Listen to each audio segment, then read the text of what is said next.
Welcome to One Tired Teacher, episode 276. Back to school, not back to chaos. Gentle routines for calm return. So welcome back to One Tired Teacher in the new year. Happy New Year! So today we're going to talk about what it looks like going back to school, but not going back to craziness, because that's the goal of this episode. Hope you stick around.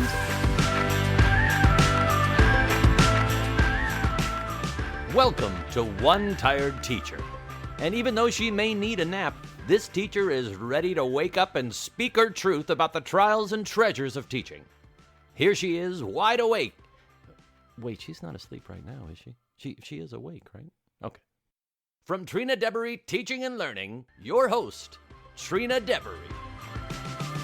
Hey, so Happy New Year.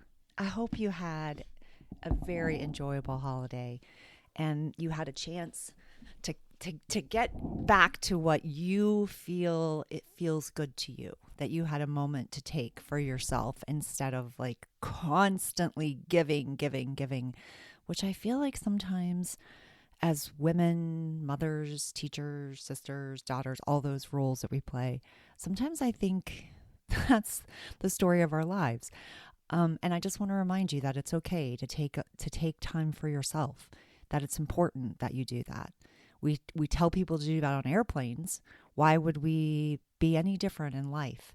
We have to put our own oxygen mask on first before we can save others.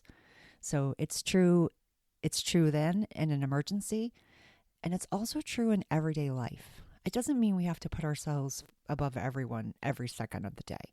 It just means that if we don't take that time to nurture ourselves, we're going to have a really hard time showing up in the way that we want. All right, so let's talk about back to school without the chaos. You know, there's been plenty of years that I have felt like I didn't have enough time off, you know, that everything came so quickly. And that often feels that way when Christmas it feels earlier, and then like your break starts earlier, and then you've got Christmas, and then you've got New Year's, and then you've got bam, you're like right back to school just a couple days later. It depends on when you go back to school, but in my district, it was like, you know, January 3rd or January 2nd. That even happened one year. And I think that can be really hard because it feels like it just abruptly stops.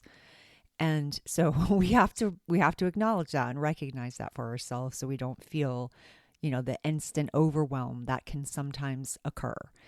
I think one of the best things that we can do is to kind of have a calm re-entry checklist, maybe. I don't know if you have to call it a checklist, but kind of an idea of some things that you know right from the get-go will help ensure that it is calm and that it doesn't feel insane. Usually, this is the good news. Usually, especially if you're an elementary teacher, I guess this is probably true for all teachers, kids are a little tired when they first come back because they've been sleeping in and they've been on a different schedule. And so all of a sudden, you know, we're up and at 'em and here we go. So that's one benefit you can look forward to. But what you want to do is you want to have things that you can count on. So one thing that you might be able to count on is really what you're going to do in that first morning meeting. Like you're going to have a morning meeting with your class. You're going to welcome them back. You're going to embrace them in a way that makes them feel happy to be back to school and also loved and nurtured. And, you know, one thing you can do is spark conversations, talk about what people did over the break, maybe even set some goals for the new year. That's often a thing that we think about doing. It doesn't have to be a big formal production. It can be like turning and talking to a neighbor and discussing something that you want to do. That's, you know, you want to get better at something, or you want to, you know, improve something, or you want to change something. So that's a thought. Another fun thing that I like to do, I have, you know, my would you rather questions, and I think that's a great way to get kids like re-engaged And that can be a really fun thing to do. So with some would you rather questions, would you rather jump on one foot or would you rather hang upside down all day? So things like that where they have to kind of think. So that's one thing that you can do. Another thing that you could add to your routines or your calm, cozy reentry checklist could be a really special read aloud, like reading as the anchor, whether it's a cozy winter story, or the first one that came to my mind is Brave Irene. I love Brave Irene. I think it's such a cute story about this girl and her mom, and the mom is like a dressmaker and she has to get the dress to, I feel like it's somebody important, the Duchess. I'm pretty sure it's the Duchess. And then she gets sick. And so the daughter has to take over and actually help because it is imperative that the dress gets to the Duchess. So it's a problem solving. I don't know why my computer keeps doing that. I'm sorry. I put my, always put everything on do not disturb when I'm doing a podcast. And then for some reason, this is like breaking through, which is like, are we having an emergency? Cause I, I don't think so. So I think that all right, I got it.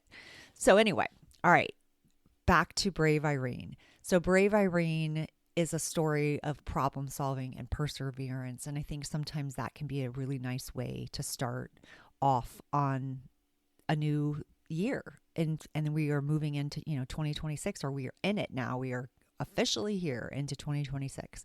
That can be one thing that is possible, is maybe a cozy read aloud, or a read aloud that lets kids feel connected, or, represents an attribute that you're wanting them to think about for the new year, like maybe grit and determination, or even compassion and empathy.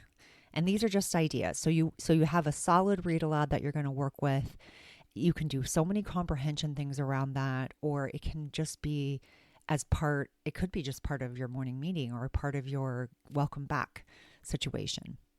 Another really positive thing to do when you're coming back from a break is to kind of review some of those routines and procedures that you put into place, and kind of remind kids, what does it look like when we're lining up? What does it look like when we have to go to the bathroom? What does it look like when we're finished with something and we haven't moved on as a class? Like, what does it look like to ask a question? Like things like that. So reviewing those things can be really helpful, and adding anything that wasn't working quite well when you left in December, but you just didn't have enough energy to address.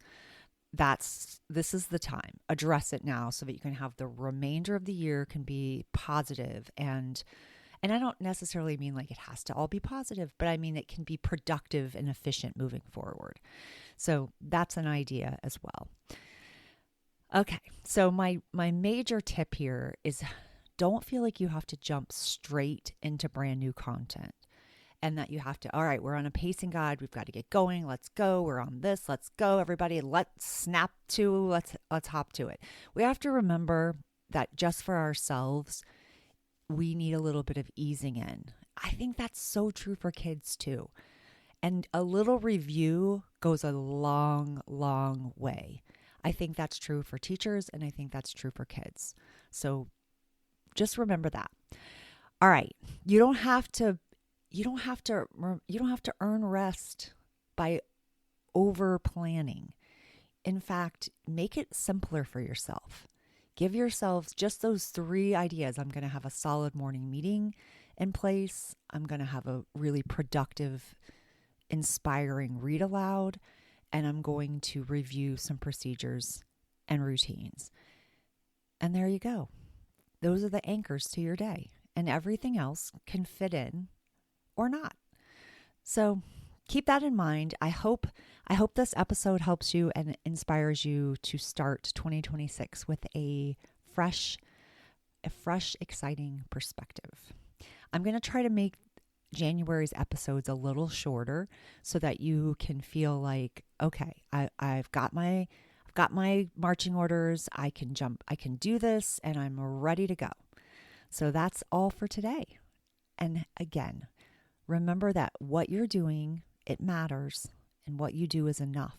And you don't have to beat yourself up or overwhelm yourself in order to get the job done. So try to remember those things.